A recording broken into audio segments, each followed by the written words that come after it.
सामाजिक रूप से, आर्थिक रूप से, शैक्षणिक रूप से, राजनीतिक रूप से पिछड़ा है। मंच पर उपस्थित हमारे मित्र आजमगढ़ जनपद से चल कर आए। कारण लाने का कारण ये कि देखिए इस प्रदेश बड़ी संख्या में लगभग 4% चौहान जिया समाज और 78-79 साल की आजादी के बाद आज तक हमारा ये समाज जो अपनी मेहनत के बल पर अपनी सारी व्यवस्थाओं को ठीक करता है, ऐसे मेहनत से और कर्मठ बहादुर हमारे समाज राजनीति में जैसा कहा जाता है नारायण, जिसकी संख्या भारी उसकी आज तक 78-79 वर्ष में आजादी के बाद न इनका सामाजिक, न तो आर्थिक, न तो शैक्षणिक और न तो राजनीतिक कोई भागीदारी सुनिश्चित है। इस देश और प्रदेश के जितने राजनीतिक दल हैं, हमको तो समझ में आता है कि उत्तर प्रदेश के नक्शे में इन पार्टियों को चौहान, दुनिया चौहान दिखाई नहीं देता।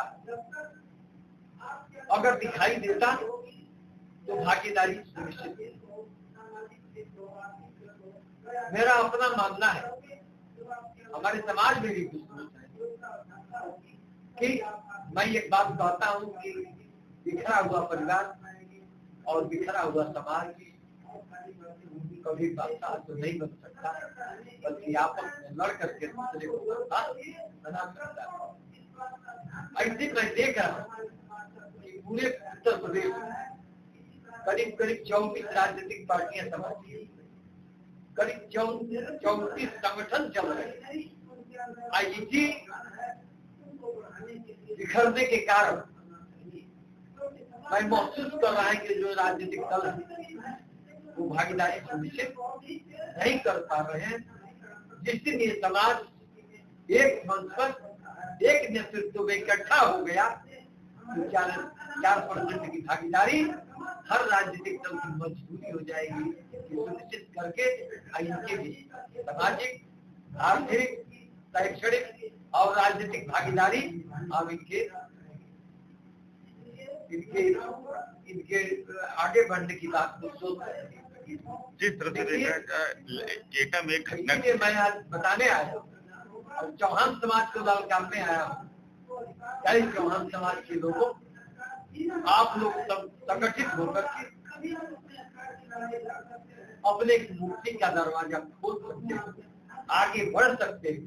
बिना इसके मुक्ति का दरवाजा खोलना नहीं है। संगठित होंगे तभी भागीदारी।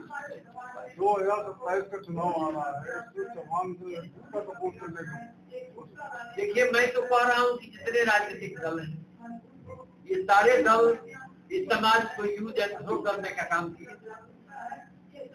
प्रयोग करो और छोड़ दो, किसी ने भागीदारी नहीं। आप देख लीजिए, 4% आबादी वाला दुनिया चौहान समाज, ये आज दिल्ली में न तो कोई लोकसभा है न राज्यसभा है।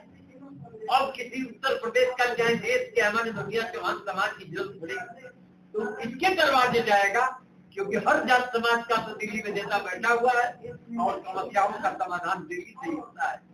आपको नहीं लगता है कि चौहान समाज को भी कुछ पार्टियां हैं जैसे जिसको मंत्री भी बनाया गया, क्या वो उन लोगों ने आपका मुद्दा नहीं उठाया? जैसे फागू चौहान हुए, तारा सिंह चौहान हुए, मंत्री भी रहे, तो उनको ये जो आज आप काम करें उनको काम नहीं करना चाहिए था उस समय? सवाल इस बात का है, जब इंसान का अपना ही पेट भरना है तो फिर दूसरे की चिंता क्या करनी है? अपना भला तो हो भला, दूसरे और समाज के भला। एक लास्ट सवाल आपसे, जो एटा में घटना घटी है उसको लेकर के आप क्या कहना चाहेंगे? एटा में जो कथावाचकों के साथ जो घटना घटी उसकी मैं निंदा करता हूँ, आगे